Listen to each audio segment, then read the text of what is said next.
6 Juni Taiwan mencatat 52.992 kasus lokal dan 151 kasus meninggal. CCC menjelaskan jumlah kumulatif ada penurunan, meskipun tidak menutup kemungkinan berhubungan dengan hari libur, namun jumlah kasus menurun di bagian utara Taiwan. CCC memprediksi untuk 1 pekan ke depan, kawasan sentral dan selatan pandemi akan memasuki masa puncak. 6 Juni, Kaohsiung mencatat 7.506 kasus lokal. Sehari sebelumnya sempat mengejar jumlah kota New Taipei, menjadi yang terbanyak di Taiwan. Warga khawatir kapasitas medis yang tidak mencukupi. CCC menjelaskan jumlah ranjang kosong di Tainan paling rendah dan telah meminta penambahan ranjang untuk kawasan selatan dan kota Tainan. Selain itu, sistem pengguna nama asli saat membeli alat rapid test gelombang kedua dimulai 6 Juni. Warga cukup membawa kartu Askes atau ARC, maka dapat membelinya di 4.000-an apotik dan 79 klinik di pedalaman. Setiap orang boleh membeli 1 kali 5 set seharga $500 Taiwan. Bagi anak usia 0 hingga 6 tahun, gratis 5 set.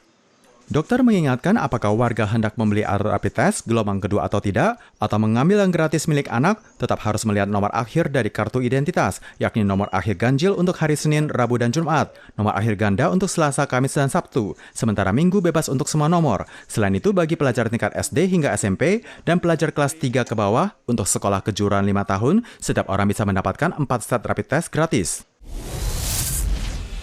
Demi menghemat kertas tisu, banyak yang menggunakan mesin pengering usai mencuci tangan. Namun Rumah Sakit Tatung Kaohsiung menjelaskan, sejak pandemi merebak, banyak riset di luar negeri yang menemukan jika jumlah kuman yang dilap dengan kertas tisu lebih banyak dibandingkan mesin pengering. 20 relawan mengikuti tes uji dalam lingkungan yang sama, di mana standar jumlah kuman adalah 500 RLU. Namun jika menggunakan mesin pengering, jumlah kuman ada 525 RLU, lebih tinggi dari standar yang ada. Jika menggunakan kertas tisu, ada 103 RLU, jauh lebih sedikit dibandingkan dengan mesin pengering.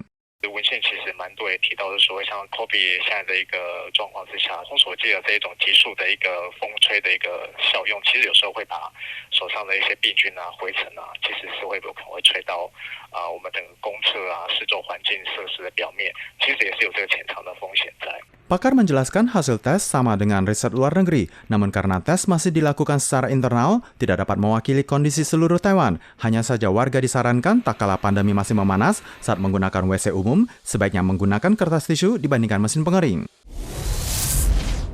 Guna membangkitkan pariwisata, Perdana Menteri Korea Selatan Han Duck-soo tanggal 3 Juni mengumumkan per 8 Juni bagi pendatang asing yang belum divaksin boleh bebas karantina 7 hari, namun harus punya bukti tes PCR negatif masa berlaku 3 hari. Selain itu, larangan jam malam di Bandara Incheon dihapus. Semua penerbangan kembali normal. 6월 8일부터는 접종 여부와 무관하게 격리 의무가 없어집니다. Korea Selatan membuka penuh bagian perbatasan dan berpola hidup bersama dengan virus, sementara Jepang menggunakan sistem level penularan kawasan, dibagi menjadi biru, kuning, dan merah. Ada 98 negara termasuk Taiwan yang berwarna biru, bertanda kondisi penularan rendah. Per 1 Juni, meskipun belum divaksin, saat masuk ke Jepang tidak perlu lagi menjalani pemeriksaan dan bebas karantina. Dan per 10 Juni, Jepang membuka pintu bagi rombongan turis asing masuk. Namun Jepang membuka perbatasan secara bertahap. Kini jumlah orang dibatasi maksimal 20.000 orang per hari. 它会反映在机票上面，人员要早期或短时间的那个运能不足的情况下，都会反映在成本上。它其实就已经至少3成。 Karena pandemi dalam negeri masih memanas, pelancong dari luar yang masuk ke Taiwan tetap harus mengikuti peraturan karantina 7+7. Pelaku usaha menganggap setidaknya diperpendek menjadi 3+4. Warga Taiwan baru ingin bepergian ke luar negeri. Jumlah kasus cacar monyet di dunia tercatat 650 buah di 26 negara terdampak. WHO menjelaskan para pakar medis mengakui tidak menutup kemungkinan jika penularan virus bermula dari limbah medis kepada binatang. So we do have to think about human medical waste, like behind a rural local clinic. If they're putting their waste outside until it's disposed of properly later in the week, have an opportunity for animals to tear those bags open and for rodents to get in there and get infected. Mayoritas kasus cacar monyet di Eropa yang ada membuat para pakar kebingungan, karena pada dasarnya cacar monyet banyak terjadi di Afrika Tengah dan Afrika Barat, tetapi yang terdiagnosis tidak memiliki rekam jejak perjalanan terkait.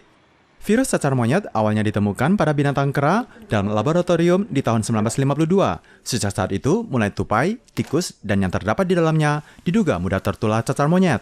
Virus yang awalnya berada pada hewan kini berpindah kepada manusia, dan hewan apa saja menjadi perantara masih perlu dikonfirmasi lebih lanjut.